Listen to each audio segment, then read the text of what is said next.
Harus operasi dan jalani kemo, Nunung bingung uang tabungan habis. Nunung akui pasrah dengan penyakit yang dideritanya. Diketahui, kabar tak sedap datang dari komedian Nunung yang divonis mengidap kanker payudara. Meski sempat curiga karena ada riwayat kanker di keluarganya, komedian Nunung awalnya sempat berpikiran positif bahwa itu hanya benjolan biasa. Saat menceritakan penyakitnya itu, Nunung menangis dan sempat merasa takut. Kemo itu kan prosesnya panjang, tapi harus saya jalani, takut-takut, jelas sang komedian. Di lain sisi, pemilik nama asli Tri Retno Prayudati ini mengaku tabungannya sudah habis.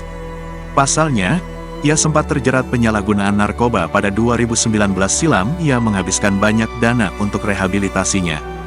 Tabungan habis, karena memang selama 1,5 bulan gak ada pemasukan sama sekali. Saya harus menghidupi keluarga saya, apa yang saya punya udah habis, keluar juga udah pandemi kerjaan sulit. Semakin kesini semakin habislah, karena yang saya tanggung bukan 1-2 orang, banyak sekali, lebih dari 25 orang, ujar Nunung. Sebagai tulang punggung keluarga, Nunung memilih untuk memulangkan semua keluarganya dari Jakarta ke Solo.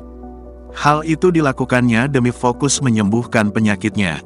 Saya minta sama keluarga, saya pulangkan ke Solo semua, saya minta sama mereka untuk selama ini kalian mau gak mau bisa gak bisa kalian harus usaha. Saya gak bisa berpikir, karena ada penyakit baru lagi, tiap hari cuma bisa nangis-nangis, padahal saya tidak boleh stres, bebernya. Lanjut Nunung, ia tetap harus mencari nafkah untuk anak-anaknya walau sedang sakit.